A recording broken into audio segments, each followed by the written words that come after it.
Have you ever wondered why your barber can give you a classic straight razor shave, but your stylist, who you trust with everything else, can't? It's a great question, and it opens up this whole complex world of rules in the beauty industry. Today, we're going to untangle that mystery and look at the legal lines that define who can do what. This isn't just about some old tradition or the way things have always been done. Nope.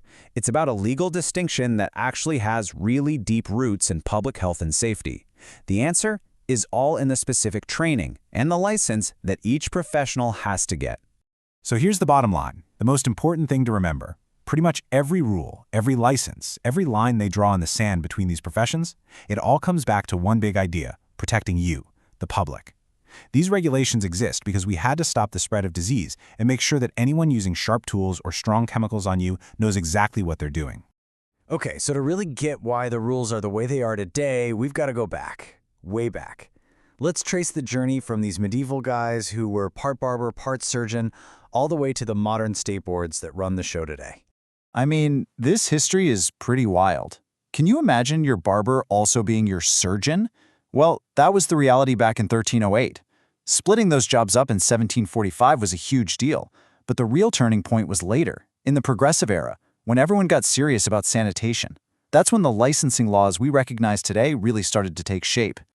And this quote just perfectly shows why those laws were so important. It wasn't some theoretical risk. Barber's itch, which is this nasty fungal infection passed around by dirty razors, was a legitimate public health crisis. It was outbreaks like this that basically forced states to step in and say, all right, enough, we need standards. And the legal framework they built is called the scope of practice. This is such a key term. Think of it as the legal job description for a professional. It's not a suggestion, it's the law. It spells out, in black and white, every single thing a person is licensed to do and, just as importantly, what they are absolutely not allowed to do. So now let's get into the main event, the great divide between cosmetologists and barbers.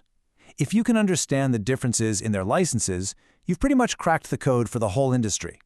So what really is the difference? This table lays it out pretty clearly. Cosmetologists, you can think of them as the all-arounders. They do hair, skin, nails, the whole shebang. But legally, they cannot touch your face with an open straight razor. Barbers, on the other hand, are the specialists for hair and shaves, but you're not going to go to them for a manicure. You can see the trade-offs, right?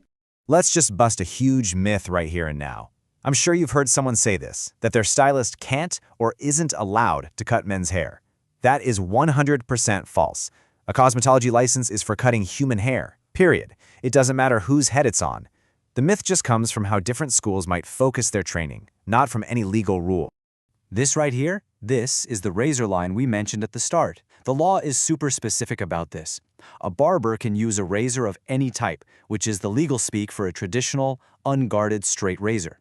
A cosmetologist, however, is restricted to a safety razor, the kind with a guard on it, and they can usually only use it on the back of the neck during a haircut. That single tool is the entire legal distinction. And hey, while we're busting myths, here's another one. This idea that barbers only cut hair. Not true anymore. Modern barbering licenses almost everywhere include chemical services, like coloring hair. So yeah, the barbershop has evolved quite a bit. Okay, now we need to talk about the most serious boundary in the entire beauty industry. This is the line between a cosmetic service and an actual medical procedure. This is where the stakes get really high and the rules get incredibly strict. I love this way of thinking about it, the epidermal frontier. Basically, state law says that beauty professionals can only work on the epidermis. That's the non-living, outermost layer of your skin. The second a tool or procedure is meant to go deeper than that, to pierce or affect the live-in tissue underneath, well, you've just crossed the frontier, and you're now practicing medicine. And what's on the other side of that frontier? Well, it's all the stuff that's strictly off-limits for beauty professionals. Things like Botox, laser treatments, deep chemical peels. These procedures carry real risks, and they absolutely require medical training. That's why they have to be done by a doctor, or at least under a doctor's direct supervision. Now, this is a really big one to clear up, especially with all the med spas out there. You might hear the term medical esthetician, but you have to know that legally speaking, there's no such thing as a state-issued license with that name. An esthetician who works in a doctor's office is still a licensed esthetician, and they have to operate strictly within their non-medical scope of practice. And in case you're wondering, the consequences for crossing that line are no joke. In a state like California, it can be a $1,000 fine for each violation. And that's on top of maybe losing your license and even facing criminal charges. The state does not mess around with the unlicensed practice of medicine. So these rules aren't just carved into stone tablets. The industry is always changing, and the laws, well, they're slowly trying to catch up. Let's take a look at what's on the horizon. One of the biggest trends we're seeing across the country is a move to reduce the required training hours. States like Virginia and California are actually lowering the number of hours you need to get licensed. The goal is to make it easier for new people to get into the field, but it's also kicking off a big debate about whether this could impact public safety down the line. Now, this next development is a total game changer. It's called the Cosmetology Licensure Compact. Basically, it's an agreement between states that creates a multi-state license. This would let professionals work in different states without having to go through the whole painful relicensing process every single time. It's a huge step toward a more modern, mobile workforce. And of course, we need to give credit where it's due. All the detailed research and the legal deep dive we've been talking about today comes from the fantastic work of the D-Tran University College of Humanization research team. So as we wrap things up, let's just bring it all home.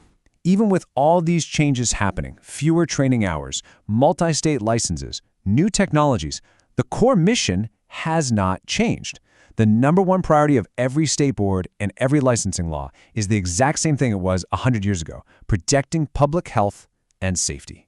And that kind of leaves us with the big final question, doesn't it? We're in a time where new gadgets and treatments are blurring that line between beauty and medicine every single day.